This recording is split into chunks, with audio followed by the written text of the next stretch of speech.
স্ত্ৰীসকল এই তিনিটা কথাৰ পৰা বাচি থাকিবলৈ চেষ্টা কৰক, নহ'লে তেওঁলোকৰ ঘৰলৈ আহিব পাৰে ভয়ংকৰ বিপদ আৰু দৰিদ্ৰতা। চাণক্য নীতিত মানৱ জাতিৰ কল্যাণৰ বাবে বহুকেইটা সূত্ৰ দি গৈছে। এই সূত্ৰৰ যোগে চাণক্যই স্ত্ৰীসকলৰ বাবে এই তিনিটা কথা বহু ভয়ংকৰ বুলি কৈছে। তেওঁ কৈছে যে যি ঘৰত জ্ঞানী স্ত্ৰী থাকে সেই ঘৰ সৰগৰ দৰে হয়। আহক চাণক্যদেৱে কোৱা সেই তিনিটা কথা জানো, যাৰ পৰা স্ত্ৰীসকল দূৰত থকা দৰকাৰ। কিন্তু তাৰ আগতে আপোনালোকক ৰিকুৱেষ্ট কৰিব বিচাৰোঁ, আপোনালোকে আমাৰ চেনেলটো লাইক কৰক, বন্ধুসকলৰ মাজত শ্বেয়াৰ কৰক, আৰু যদি ছাবস্ক্ৰাইব কৰা নাই তেনেহ'লে ছাবস্ক্ৰাইব কৰক। নম্বৰ 1, অহংকাৰ। অহংকাৰ এজন ব্যক্তিৰ শত্ৰু হয়।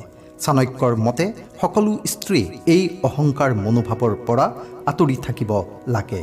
অহংকাৰৰ পৰা এগৰাকী স্ত্ৰীৰ জীৱনৰ পৰা সুখ সমৃদ্ধি লাহে লাহে নোহোৱা হৈ পৰে। তেওঁৰ ওপৰত লক্ষ্মী মা আৰু সৰস্বতী মা ক্ৰোধিত হৈ পৰে আৰু তেওঁৰ ঘৰ ত্যাগ কৰে। সেয়েহে চাণক্যই অহংকাৰ স্ত্ৰীসকলৰ বাবে বহুত ভয়ংকৰ বুলি কৈছে। নম্বৰ 2, অজ্ঞানতা।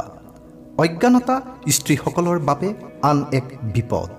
এগৰাকী স্ত্ৰী জ্ঞানী হোৱাটো বহু প্ৰয়োজন, কিয়নো সমাজ নিৰ্মাণৰ ক্ষেত্ৰত স্ত্ৰীসকলৰ অৰিহণা বহু বেছি।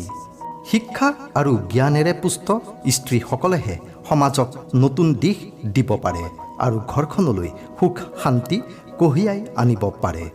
গতিকে অজ্ঞানতাক চাণক্যদেৱে স্ত্ৰীসকলৰ বাবে ভয়ংকৰ বুলি কৈছে। নম্বৰ 3, লোভ। চাণক্যৰ মতে স্ত্ৰীসকল লোভৰ পৰা দূৰত থাকিব লাগে। এই গুণে স্ত্ৰীগৰাকীৰ পৰিয়ালটোক নষ্ট কৰি দিব পাৰে। চাণক্যৰ অনুসৰি যেতিয়া এগৰাকী স্ত্ৰী লোভৰ বশৱৰ্তী হয়, তেওঁ ঘৰখন নষ্ট কৰি দিব পাৰে। লোভৰ কাৰণে গৃহকন্দল দেখিবলৈ পোৱা যায়। এই কাৰণে বন্ধু বান্ধৱীসকল, স্ত্ৰীসকল এই তিনিটা ভয়ংকৰ কথাৰ পৰা আঁতৰি থাকিব লাগে, যাতে তেওঁৰ ঘৰখন সুখৰ হয়। এতিয়া